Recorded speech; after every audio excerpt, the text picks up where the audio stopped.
Welcome to V6 news జిల్లా report. రాష్ట్ర ప్రభుత్వం పాలనా సౌలభ్యం కోసం కొత్తగా జిల్లాలను ఏర్పాటు చేసింది. 10 జిల్లాల తెలంగాణ ఇప్పుడు 31 జిల్లాల తెలంగాణ అయింది.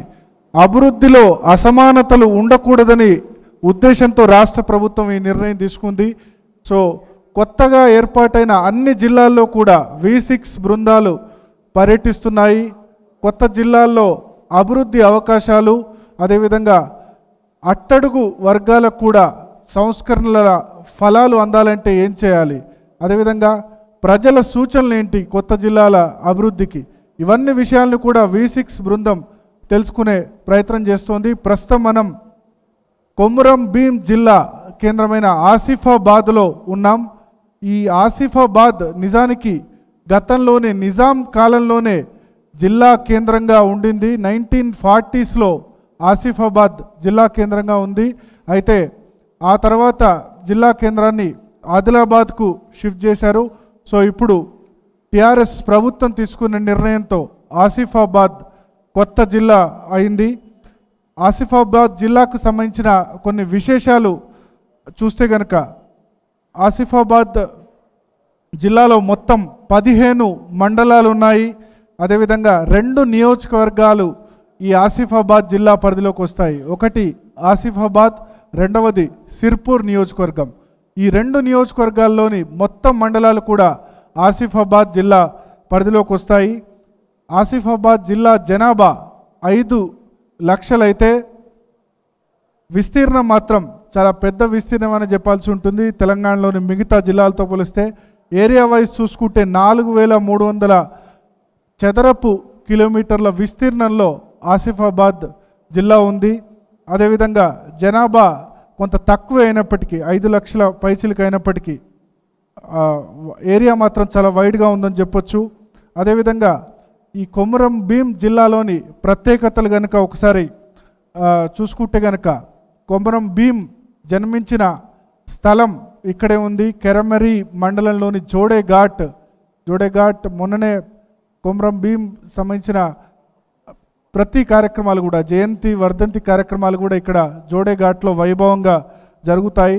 సో ఆ గిరిజన పోరాట యోధుడు, ఒక గిరిజనులకే కాదు తెలంగాణ ప్రజలందరికీ కూడా ఆదర్శమైన కొమురం భీం పుట్టిన స్థలం ఈ ఆసిఫాబాద్ జిల్లాలోనే ఉంది. అదేవిధంగా ఇంకా ఆసిఫాబాద్ జిల్లా ప్రత్యేకతలు చూసుకుంటే కనుక కవ్వాల్ అభయారణ్యం కూడా ఈ ఆసిఫాబాద్ జిల్లా పరిధిలోకే వస్తుంది. సిద్ధప్ప గుహలు కూడా ఆసిఫాబాద్ జిల్లాలోనే ఉన్నాయి. తర్వాత ఒకప్పుడు గోండు రాజులు ఈ ఆసిఫాబాద్ను పరిపాలించారు. మనం గుస్సాడి నృత్యాలు ఎంత ఫేమస్ అందరికీ తెలుసు. మన రాష్ట్రంలోనే కాకుండా దేశంలో కూడా గిరిజనులు చేసే గుస్సాడి నృత్యాలు కూడా ఎప్పుడు ఈ ఆసిఫాబాద్ జిల్లాలో దర్శనమిస్తూ ఉంటాయి. నిజానికి ట్రైబల్ పాపులేషన్, ముఖ్యంగా ఆదివాసీల పాపులేషన్ చాలా ఎక్కువ ఉన్న జిల్లాల్లో ఆసిఫాబాద్ జిల్లా కూడా ఒకటి. అదేవిధంగా ఇక్కడ మనం చూసుకుంటే కనుక సిర్పూర్ పేపర్ మిల్ కొద్ది కాలం క్రితమే మూతబడింది. దాన్ని తెరిపించేందుకు కూడా ప్రభుత్వం ప్రయత్నాలు చేస్తుంది. సిర్పూర్ పేపర్ మిల్ కూడా ఈ ఆసిఫాబాద్ జిల్లాలో ఉంది. 2 రెవెన్యూ డివిజన్స్ కొమురం భీం జిల్లాలో ఉన్నాయి. ఒకటి ఆసిఫాబాద్, రెండవది కాగజ్ నగర్. సో ఓవరాల్గా చూసుకుంటే మధ్య తరహా ప్రాజెక్టులైన కొమురం భీం, అదేవిధంగా పాల్వాయి ప్రాజెక్ట్, జగన్నాథపురం ప్రాజెక్ట్ ఇవన్నీ కూడా ఈ జిల్లాలో ఉన్నాయి. అయితే మనం గమనించిన కొన్ని సమస్యలు చూసుకుంటే అక్షరాస్యత పరంగా తెలంగాణలోని అన్ని జిల్లాల కంటే కూడా ఆసిఫాబాద్ జిల్లా వెనుకబడి ఉంది. అదేవిధంగా వైద్యపరంగా, విద్యాపరంగా కూడా చాలా వెనుకబడి ఉంది. బహుశా ఇదే ఉద్దేశంతో రాష్ట్ర ప్రభుత్వం దీన్ని ప్రత్యేక జిల్లాగా ఏర్పాటు చేసింది. సో ఆసిఫాబాద్ జిల్లాలో అభివృద్ధి అవకాశాలు ఏ విధంగా ఉన్నాయి, ప్రజలు ఎటువంటి సూచనలు ఇస్తున్నారు, ఆసిఫాబాద్ జిల్లా మరింత అభివృద్ధి చెందేందుకు అన్న విషయాల్ని తెలుసుకుందాం. ప్రస్తుతం మనతో ఈ జిల్లా రిపోర్ట్లో పాల్గొనేందుకు ఆసిఫాబాద్ మేజర్ గ్రామ పంచాయతీ సర్పంచ్ సరస్వతి గారు జాయిన్ అయ్యారు. సరస్వతి గారు, మీరు సర్పంచ్గా ఉండగా ఇది జిల్లాగా, మీరు సర్పంచ్గా ఉన్న ప్రాంతం హెడ్ క్వార్టర్ జిల్లాగా ఏర్పడింది. దీని మీద ఖచ్చితంగా మీరైతే హ్యాపీగా ఉంటారు. బట్ ప్రధానంగా ఈ జిల్లా అభివృద్ధికి మీరు ఇచ్చే సూచనలు ఏంటి? ముందుగా నూతనంగా ఏర్పడ్డ మన కొమరం భీము జిల్లా సందర్భంగా అందరికీ శుభాకాంక్షలు తెలుపుతూ, ఏదైతే ఈ రాష్ట్ర ప్రభుత్వము గౌరవ ముఖ్యమంత్రి గారు నూతనంగా జిల్లాలు ఏర్పాటు చేయడం జరిగింది. అందులో భాగంగానే మన ఆసిఫాబాద్ కేంద్రము ఒకప్పటి జిల్లా కేంద్రము, మరి దాన్ని దృష్టిలో ఉంచుకొని మన ఆసిఫాబాద్ను కొమరం భీము జిల్లాగా ప్రకటించడం అనేది చాలా సంతోషకరమైన విషయము. గతంలో మనము ఆదిలాబాద్ జిల్లాలో ఉన్నప్పుడు ఆదిలాబాద్ జిల్లా ఆదివాసుల జిల్లా, వెనుకబడిన జిల్లా అనేవారు. సో ఇప్పుడు ఈ 15 మండలాలతో కూడిన మన కొమరం భీం జిల్లా ఇప్పుడు ఏదైతే కొత్తగా అధికారులు వచ్చారో ఫస్ట్ ఆఫ్ ఆల్ వాళ్లకు అధికారులకు వసతులు కల్పించాలి. అదేవిధంగా ఏదైతే ప్రభుత్వ భూమి ఉందో ఇక్కడ ఆసిఫాబాద్లో ఆ భూమిని సర్వే చేసి మొట్టమొదట ప్రభుత్వ కార్యాలయాలు ఏర్పాటు చేయాలి. అప్పుడే ఈ పాలన అనేది సక్రమంగా జరుగుతుంది. మన ఆసిఫాబాద్ పంచాయతీలో చాలా సమస్యలు ఉన్నాయి. గత కాలంలో అప్పుడు ఆ జనాభాని బట్టి ఏదైనా ఇప్పుడు డ్రైనేజ్ సిస్టమ్ కానివ్వండి ఏదైనా కానీ ఆ జనాభాని బట్టి అప్పుడు చేయడం జరిగింది. కానీ ఇప్పుడు అప్పటికి ఇప్పటికి జనాభా చాలా పెరిగింది. ఓవరాల్గా జిల్లా అభివృద్ధి చెందాలంటే మీరు హెడ్ క్వార్టర్ సర్పంచ్గా మీరు ఇచ్చే సూచన ఏంటి? అభివృద్ధి జరగాలంటే ఇటు అధికారులు, ఇటు ప్రజాప్రతినిధులు, ఇటు ప్రజలు మనం అందరం కూడా కలిసి మన ముగ్గురు మధ్యలో కోఆర్డినేషన్ అనేది చాలా అవసరం. ఎందుకంటే కోఆర్డినేషన్ లేకపోతే అభివృద్ధి జరగదు. కాబట్టి ఇంకో విషయం ఏంటంటే ఏదైతే ప్రభుత్వం నుండి నిధులు వస్తాయో ఆ నిధులను అధికారులు కానీ ప్రజాప్రతినిధులు కానీ సక్రమంగా వాటిని వినియోగిస్తే తప్పకుండా అభివృద్ధి జరుగుతుందని నా అభిప్రాయం. సరస్వతి గారు, మళ్ళీ మీ అభిప్రాయాలు తెలుసుకునే ముందు ఒకసారి ప్రజల దగ్గరికి వెళ్దాం. అర్జున్ మాస్టర్ జేఏసీ నుంచి. కొమరం భీము జిల్లా ఆదివాసుల సమరయోధంతో ఏర్పడము మేము హర్షించదగ్గ విషయము. ముఖ్యంగా ఈ ప్రాంతం వ్యవసాయం మీద ఆధారపడి ఉంది కాబట్టి వ్యవసాయానికి సాగునీరు అవసరమైన ప్రాజెక్టులు ఉన్నావు, కానీ ఆయకట్టు అభివృద్ధి లేదు.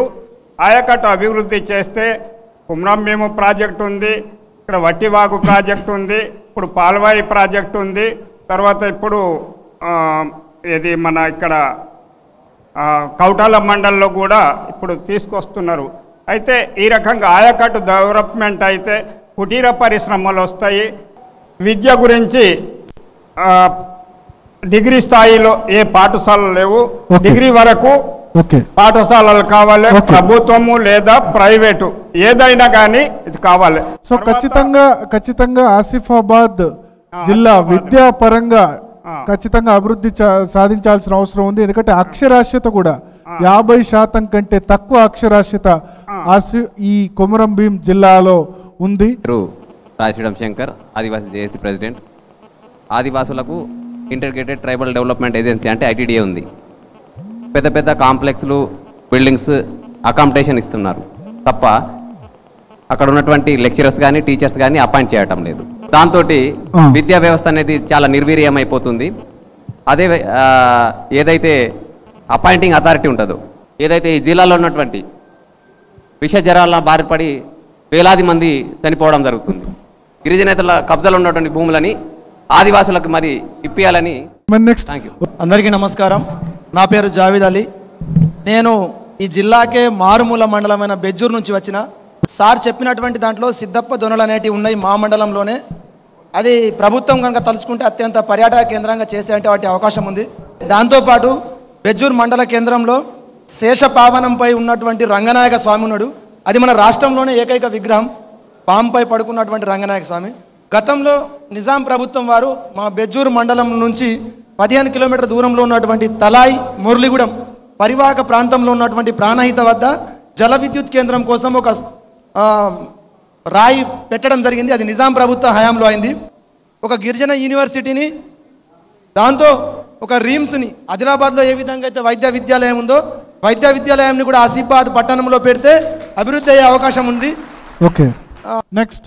5,000 మందికి ఒక హాస్పిటలు, 10,000 మందికి ఒక కేజీ టు పీజీ కాలేజీ ఏర్పాటు చేయాలని ఇక్కడున్న ప్రజలు కోరుకుంటారు. ఇక్కడ ప్రైవేట్ కానీ గవర్నమెంట్ కానీ హాస్పిటల్స్ లేకపోవడం అనేది మరి ఇక్కడి కొరతగా ఉంటుంది. నేను సిర్పూర్ కాదు నుంచి వచ్చిన. నా పేరు అంబాల ఓదెలు. కార్మిక సంఘాల్లో పనిచేస్తున్నాను. ఓకే సార్, మొట్టమొదట ఈ కొమరంభీం జిల్లాను ఏర్పాటు చేసినటువంటి ముఖ్యమంత్రి గారికి హృదయపూర్వక ధన్యవాదాలు చేస్తూ ఈ జిల్లాను ఏర్పాటు చేయటం హృదయపూర్వకంగా స్వాగతిస్తున్నాను. కొత్త పరిశ్రమలు ఏర్పాటు చేయాలనేటువంటి ప్రభుత్వ సంకల్పంతో పాటు మూతబడ్డటువంటి పరిశ్రమలు కూడా తెరిపిస్తే ఆ విధంగా ఉపాధి కోల్పోయినటువంటి కార్మికులందరికీ కూడా ఉపాధి దొరుకుతుంది.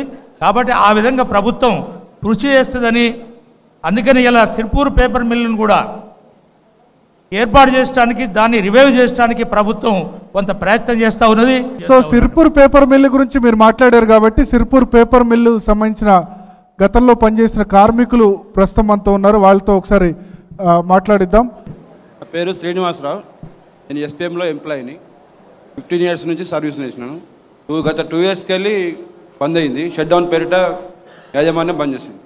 ప్రస్తుతానికి ఏంటంటే ఆ పేపర్ మిల్ బంద్ అవడంతోని కార్మికులు కాక 5,000 కార్మికులు పనిచేస్తారు. అందులో 5,000 ప్రత్యక్షంగా వేస్తే పరోక్షంగా ఒక 30,000 మంది దాని మీద జీవనోపాధి పొందుతున్నారు.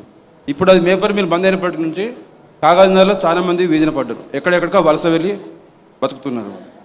కాబట్టి ప్రభుత్వం కొత్త జిల్లా తెలంగాణ వచ్చింది. మళ్ళీ ఇంకోటి ఏంటంటే జిల్లా కూడా అయింది. కాబట్టి ప్రభుత్వం కేసీఆర్ గారు ఖచ్చితంగా పేపర్ మిల్లు పునఃప్రారంభిస్తారని నేను ఆశిస్తున్నాను.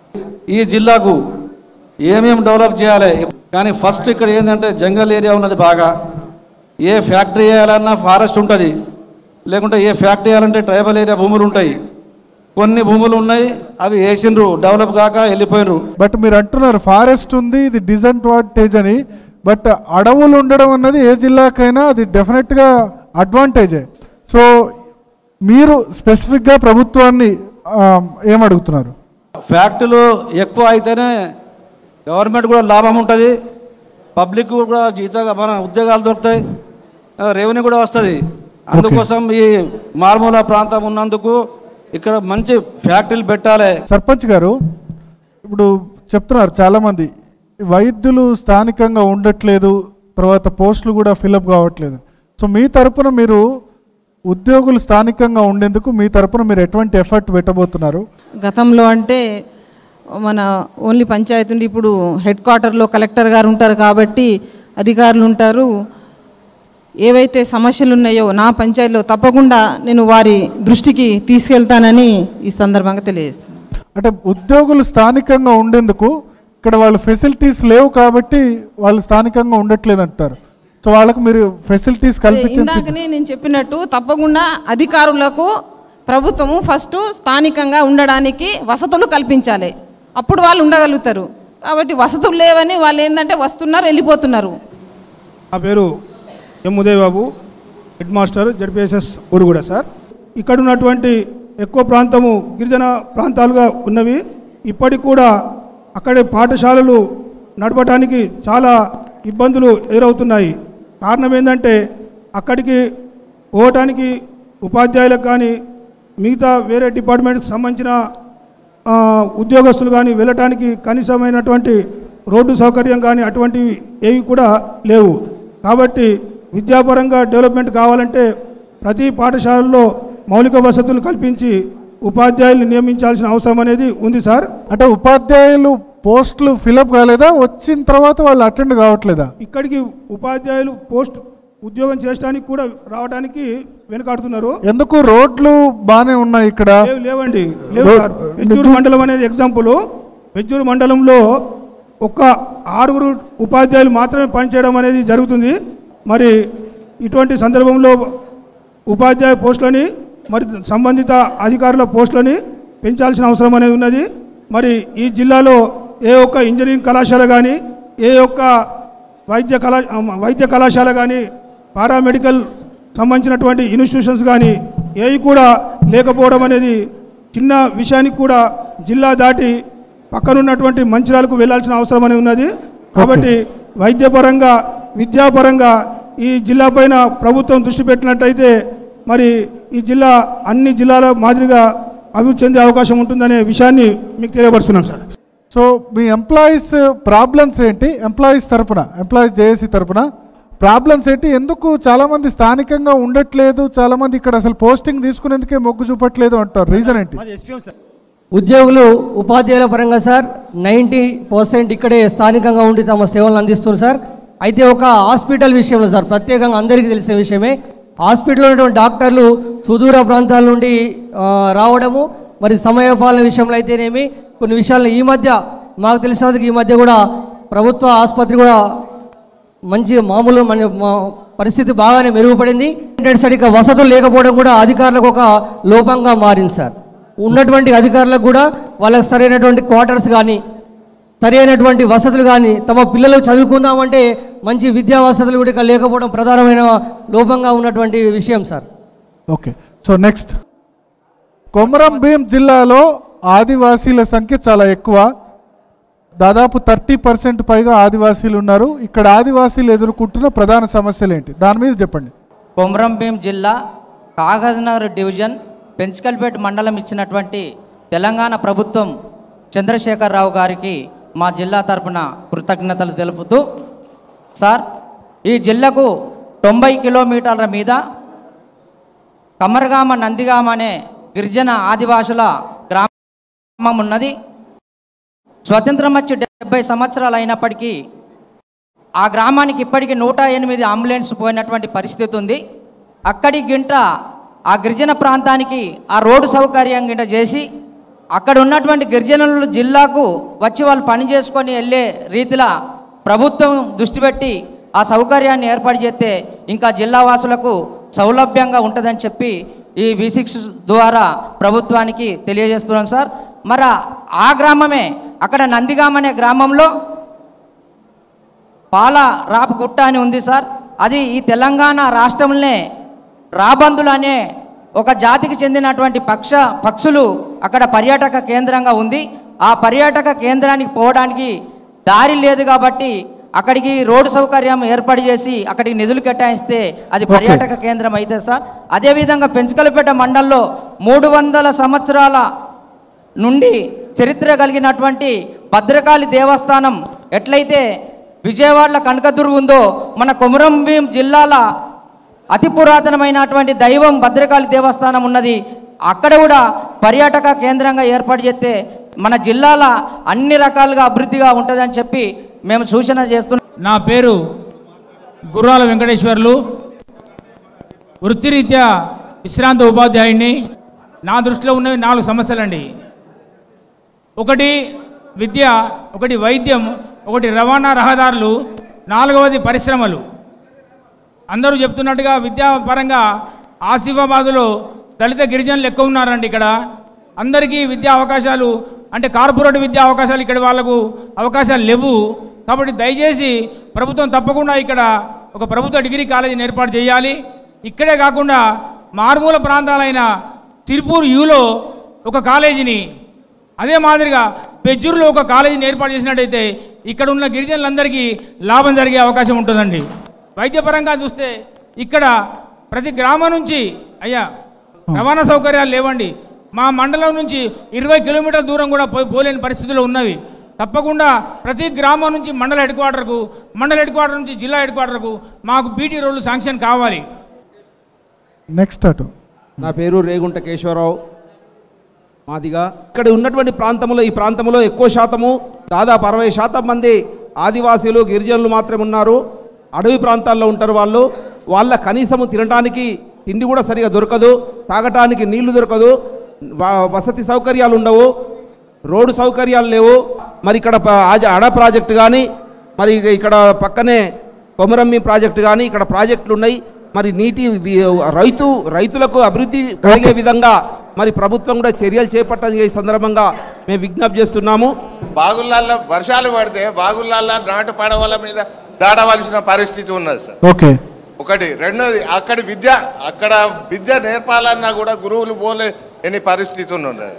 రెండోది అక్కడ విద్యార్థులు 3వ తరగతి 5వ తరగతి చదివే ఆపే పరిస్థితి ఉన్నది. ఎందుకంటే గురుకులాలు లేవు. వైద్యం చేయించుకుందామంటే దగ్గరలో హాస్పిటళ్ళు లేవు. వీళ్లకు మెరుగైన ఉపాధి లేదు. వాళ్ళు ఏదన్నా డబ్బులు ఖర్చు పెట్టుకొని వేరే హాస్పిటల్కి పోవాలన్నా కూడా చిన్న చిన్న ఆర్ఎంపీలు పిఎంపీలు ఇక్కడ లోకల్ వరకే చూయించుకోగలుగుతున్నారు. అందువల్ల ప్రతి ఊరికి రవాణా సౌకర్యం కల్పించాలి సార్. మా వట్టివాగు ప్రాజెక్టు గత 2 సంవత్సరాల నుంచి కోల్ మైన్స్ ఏర్పడ్డప్పటి నుంచి కూడా అది ఎలాంటి ఇప్పుడు ఈ సిచ్యువేషన్లో చూస్తే కనుక అది ఇంకొక 2 సంవత్సరాలలో అది మొత్తానికి మూసుకుపోయే ప్రమాదంలో ఉంది. ఇంకొక 2 సంవత్సరాల తర్వాత వట్టివాగు అనే పేరు వినబడని పరిస్థితుల్లో వట్టివాగు ప్రాజెక్ట్ ఉంది. అది మారుమూల మండలమైన బెజ్జూరు మండలం. ఆ మండలం నుంచి జిల్లా కేంద్రానికి ఆదిలాబాద్ వెళ్ళాలంటే ఒక 6-7 గంటల జర్నీ చేయాల్సి వస్తుండే సార్. ఇప్పుడు ఈ జిల్లా కేంద్రం ఏర్పాటు చేసినందుకు చాలా దగ్గరగా ఉంది. ఇంకోటి ప్రతి మండలానికి ఒక డిగ్రీ కాలేజ్ ఏర్పాటు చేయాలి సార్. దాని తర్వాత ప్రతి మండలానికి ఒక 50 పడకల ఆసుపత్రి ఏర్పాటు చేయాలి సార్. అదేవిధంగా ఇక్కడ కొండా లక్ష్మణ్ బాపూజీ పేరు మీద ఒక యూనివర్సిటీని కూడా ఏర్పాటు చేయాలని కోరుతున్నాం సార్. ఇక్కడ అన్ని మారుమూల ప్రాంతాలు, ఎగుడు దిగుడు భూములు, ముఖ్యంగా ఇక్కడ బోర్లు కానీ బావులు కానీ ఎక్కువగా గిరిజనులు ఉంటారు కాబట్టి ఈ ప్రాజెక్టులు అనేటి ఈ దిగువ ప్రాంతానికే నీళ్లు పోతాయి. ఈ గుట్టలపైన మెట్టలపైన ఇవి నీటి వసతులు వాళ్ళకు లేవు. వర్షధార పంటల మీద ఆధారపడి వాళ్ళు వ్యవసాయం వైద్యం అనేసరికి ఇక్కడ 100 పడకల ఆసుపత్రి అవుతుంది. మారుమూల ప్రాంతాల రక్తహీనతతోటి, మలేరియాతోటి, డెంగ్యూతోటి మా గిరిజనులు ఎంతోమంది చనిపోతున్నారు. ఇది రాష్ట్ర వ్యాప్తంగా అసెంబ్లీలో తెలిసిన విషయం కూడా. అయినా కానీ ప్రభుత్వం దీన్ని ప్రత్యేకంగా దృష్టి పెట్టి ఈ గిరిజన ప్రాంతానికి వైద్య సదుపాయం కల్పించాలా. అదేవిధంగా విద్యా విషయానికి వస్తే ఇక్కడ మనది ఐటీడీఏ నుంచి నడిచే పీటీసీ స్కూల్ కానివ్వండి, సోషల్ వెల్ఫేర్ నుంచి చాలా స్కూళ్ళు ఉన్నాయి. రెగ్యులర్ ఉపాధ్యాయులు 3 ఉన్నారు. ఇంత ఐటీడీఏ నుంచి వచ్చే ఫండ్స్ కానీ ఇవి కానీ ప్రభుత్వం వెంటనే ఈ ఉద్యోగుల్ని భర్తీ చేయాలి. Regular Babu advocate, Bharatiya Janata Party district general secretary. Agriculture development ఉంది కానీ ఇండస్ట్రీస్ విషయంలో చూస్తే చాలా వెనుకబడ్డ ప్రాంతము. మనము ఏదైతే ఇప్పుడు గోదావరి ఖని, రామగుండం ప్రాంతాల లోపల ఏదైతే ఇండస్ట్రీస్ ఉన్నాయో అక్కడ ఉన్న ఎఫ్సిఐ క్లోజ్ చేసి ఇవాళ సెంట్రల్ గవర్నమెంట్ ఓపెన్ చేసింది 15,000 కోట్లతోటి. ఇక్కడ ఉన్న ఎస్పీఎంని వెంటనే ప్రభుత్వం చిత్తశుద్ధితో ఎస్పీఎం ఓపెన్ చేసే 10,000 మంది ఏదైతే కార్మికులకు ఎంప్లాయ్మెంట్ ఏర్పడుతుంది. అదేవిధంగా ఆసిఫాబాద్ ప్రాంతం లోపల మరి ఇండస్ట్రీస్ కూడా చిన్న చిన్నవి ఉన్నాయి. ఇక్కడ ఇండస్ట్రీస్ డెవలప్మెంట్ చేసినప్పుడు, ఇండస్ట్రీస్కు సబ్సిడీ ఇచ్చినప్పుడు తప్పనిసరి ఇక్కడ ఆర్థిక వ్యవస్థలో పలుకుబడి వాళ్ళు ఇండస్ట్రీస్ ఏర్పాటు చేసుకొని మరి ఇక్కడ అన్ఎంప్లాయ్మెంట్ పోవడానికి కారణమవుతుంది. కాబట్టి ఈరోజు లార్జ్ స్కేల్ కానీ స్మాల్ ఇండస్ట్రీ ఏదైనా ఉపాధి కావాలంటే ముఖ్యంగా రైల్వే స్టేషన్ ఉండాలి. రైల్వే స్టేషన్ ఈరోజు సిర్పూర్ అసెంబ్లీకి రైల్వే స్టేషన్ ఉంది కాబట్టి సిర్పూర్ కన్నా కాగజ్ నగర్ ఎక్కువ డెవలప్ అయింది. కుమ్రంభీం ప్రాజెక్ట్కి టూరిజంగా ప్రకటించాలి. అదేవిధంగా రైల్వే స్టేషన్ వెంటనే ఆసిఫాబాద్ కుమ్రంభీం జిల్లాకు ఏర్పాటు చేయాలన్నారు. బ్రిడ్జిల నిర్మాణం అనేది కూడా ముఖ్యం సార్. ఎందుకంటే ఆసిఫాబాద్ వెనుకబడినటువంటి ప్రాంతం, మారుమూల గ్రామాలు కాబట్టి చాలా ఎక్కువ శాతం వాగులు వంకలు అనేటివి ఎక్కువ ఉన్నాయి. కాబట్టి బ్రిడ్జిల ఏర్పాటు అనేది ఒకటి చేయాలి. నా పేరు డాక్టర్ కె శ్రీనివాస్, కొత్తపల్లి శ్రీనివాస్. నేను కాకినాడలో ఉంటాను. మనకు ముఖ్యంగా మన పరిపాలన సౌలభ్యం అనేది వచ్చింది. ముఖ్యంగా మనం అగ్రికల్చర్ డిపెండెంట్ కాబట్టి మన ఏరియాలో ఉన్నటువంటి మేజర్ ఇరిగేషన్ ప్రాజెక్టులు అయినటువంటి కుమ్రంభీం ప్రాజెక్టు అది ప్రారంభించి 10 సంవత్సరాలు అయింది. 5 సంవత్సరాల కింద కిరణ్ కుమార్ గారు ముఖ్యమంత్రి ఉన్నప్పుడు దాన్ని గేట్లు వేసి నీళ్లు కూడా వదిలేయడం జరిగింది. ప్రాణేత చేవెళ్ళ ప్రాజెక్ట్ అనే రీడిజైనింగ్ చేసి ఇప్పుడు కౌటాల బెజ్జూరు కూడా నీళ్ళు ఇచ్చే ప్రారంభం చేస్తున్నారు. దాన్ని ఖచ్చితంగా తొందరగా చేసినట్టయితే ఈ ప్రాంతం అభివృద్ధి చేయడానికి అవకాశం ఉంటుంది. రెండో పాయింట్, మన ఈ జిల్లాలో ముఖ్యమైన ప్రాజెక్ట్ ఫ్యాక్టరీ అయినటువంటి ఎస్పీఎంను అది ఐడిబిఐ గ్రూప్ ఆఫ్ కంపెనీస్ వాళ్ళు జప్తు చేయడానికి రెడీగా ఉన్నారు. అయితే గవర్నమెంట్ నా యొక్క సలహా ఏంటంటే గవర్నమెంట్కు పెప్సిల్ కంపెనీ వాళ్ళు కొనాలి, వాళ్ళు వచ్చి చేసి వాల్యుయేషన్ చేసే బదులు గవర్నమెంటే పర్చేజ్ చేసేసి దానిలో ఏ విధమైన ఇండస్ట్రీ స్టార్ట్ చేసినట్టయితే, దీన్ని రీఓపెనింగ్ చేసినట్టయితే ఎంతో విధంగా గవర్నమెంట్ కూడా మేలవుతుంది. టెక్స్టైల్ ఇండస్ట్రీ, టెక్స్టైల్ పార్కును కూడా మనం చేసినట్టయితే ఇక్కడే బట్టలు తయారైపోయి మనం దేశంలో యొక్క నడిబొడ్డున ఉన్నాం. కాబట్టి ఇక్కడ నుంచే మనం దేశానికి నలుమూలలు కూడా మనం బట్టలు విదేశాలకు కూడా ఎగుమతి చేయడానికి అవకాశం ఉంటుంది. కాబట్టి టెక్స్టైల్ ఇండస్ట్రీస్కి ప్లాన్ చేయాలని కోరుకుంటూ మాకు ముఖ్యమైనది ఈ ఆసిఫాబాద్కు రైల్వే స్టేషన్ ఒకటి, ఈ ఆసిఫాబాద్ ఆర్టీసీ డిపోలో బస్సులు పెంచడం ఒకటి, తర్వాత ప్రతి పల్లె సీమకు కూడా మాకు బస్సుల సౌకర్యం కల్పించడం ఒకటి, తర్వాత గిరిసీమలకు చిన్న చిన్న ప్రాజెక్టులు కట్టి ఆ గిరిసీమల భూములు సాగులోకి తెచ్చి వాళ్లకు ఈ అవకాశం కల్పించవలసిన అవసరం కూడా ఎంతైనా ఉంది. ఈ జిల్లాకు సంబంధించి కొమ్రం భీం ప్రాజెక్ట్ ఉంది. ఇప్పటి వరకు దానికి కాలువలు లేక ఆ వాటరు వృధాగా ఉంటుంది. కాబట్టి వెంటనే సీఎం గారు స్పందించి ఆ కాలువలు ఎక్కడి దాకా పూర్తి మొత్తంలో చేయాలనో దానికి బడ్జెట్ కేటాయించి త్వరలో రైతులకు వాటర్ సోర్స్ పెంచుకోవాలి. పక్కల గ్రామ ప్రజల జిల్లా ఉంది ఇది. మొత్తం ఈ జిల్లాకు సంబంధించి ఇప్పటి వరకు మున్సిపాలిటీ కేవలం సిర్పూర్ కాగజ్నగర్ ఒకటే ఉంది. వెంటనే ఎస్పీఎం ను కూడా పునర్నిర్మాణం చేయాలి. ఇక్కడ ఎస్పీఎం కు సంబంధించిన ఒక 40,000 కుటుంబాలు దాని మీద ఆధారపడి ఉన్నారు. ఈ జిల్లా అభివృద్ధి చెందాలంటే సిర్పూర్ పేపర్ మిల్ మళ్ళీ ఓపెన్ చేయాలి. అదే విధంగా ఇక్కడ సున్నపు రాయి దొరుకుతుంది పక్కకు, సున్నపు రాయి తోటి సిమెంట్ పరిశ్రమలు పెట్టుకోవచ్చు. అదే విధంగా చుట్టుపక్కల మనకు వాటర్ ఉంది, దాన్ని కరెక్ట్ యూజ్ చేసుకుంటే ఈ జిల్లా అభివృద్ధి అయ్యే అవకాశం ఉంది. నా పేరు Shankar, progressive recognised teachers mandal president sir. Jainoor నుంచి మొదలుకొని బెజ్జూర్ వరకు తీసుకున్నట్లయితే ఒక్క డిగ్రీ కాలేజ్ కూడా లేదు. ఒక ఎయిడెడ్ డిగ్రీ కాలేజ్ మాత్రమే ఇక్కడ కార్నర్లో ఉంది. అది కూడా అరకొర వసతులతో కొనసాగుతుంది. కాబట్టి మొట్టమొదటిసారిగా ఆసిఫాబాద్ జిల్లా కేంద్రంలో డిగ్రీ కాలేజ్తో పాటు పీజీ కాలేజ్ విత్ హాస్టల్ వసతితో ఏర్పాటు చేయాలని విన్నవించుకుంటున్నాం సార్. జిల్లా కేంద్రంలో నూతనంగా 100 పడకల ఆసుపత్రి ఏర్పాటు చేయడం జరిగింది.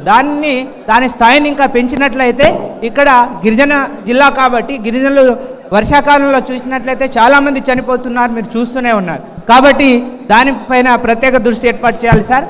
ఇండస్ట్రీస్ డెవలప్ కావడానికి మా డిస్టిక్కు వెనుకబడిన డిస్టిక్ కాబట్టి ప్రభుత్వము కొంచెం స్పెషల్గా రాయితీలు ప్రకటిస్తే కొత్త పరిశ్రమలు వచ్చి ఏరియా డెవలప్ కావడానికి అవకాశం ఉంటుంది సార్. ఈ జిల్లాలో మీరు ఏమేమి కోరుతారు? వీళ్ళందరూ ఈ కామెంట్స్ విన్న తర్వాత ప్రభుత్వము ప్రత్యేకంగా దృష్టి పెట్టి నిధులు ఎక్కువ కేటాయించి మరి మా జిల్లాని కొమ్రం భీం జిల్లాని అభివృద్ధి చేయాలని కోరుకుంటున్నాను. ఓకే, సో మొత్తానికి కొమ్రం భీం జిల్లా ప్రజలైతే ఖచ్చితంగా చాలా సంతోషంగా ఉన్నారు. ముఖ్యంగా గతంలోనే ఈ ఆసిఫాబాద్ జిల్లా ఉండేది, దీన్ని పునరుద్ధరించినందుకు టీఆర్ఎస్ ప్రభుత్వానికి అదేవిధంగా కేసీఆర్కు చాలామంది ప్రజలు కూడా కృతజ్ఞతలు చెప్తున్నారు. విద్యాపరంగా ముఖ్యంగా ప్రభుత్వ డిగ్రీ కాలేజీ, ఇంజనీరింగ్ కాలేజీ ఏర్పాటు చేయాలి. వైద్య రంగాన్ని కూడా చాలా మెరుగుపరచాల్సిన అవసరం ఉందని ఇక్కడి ప్రజలంతా కూడా విజ్ఞప్తి చేస్తున్నారు.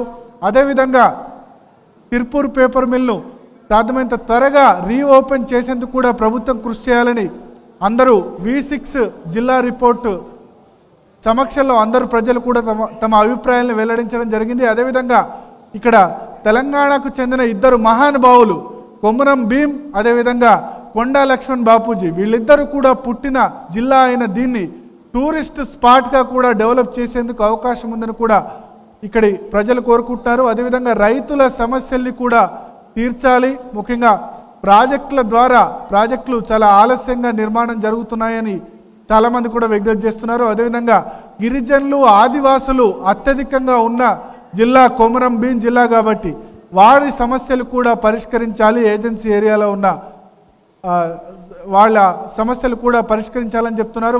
ఇది కొమరం భీం జిల్లా కేంద్రమైన ఆసిఫాబాద్ నుంచి V6 న్యూస్ జిల్లా రిపోర్ట్.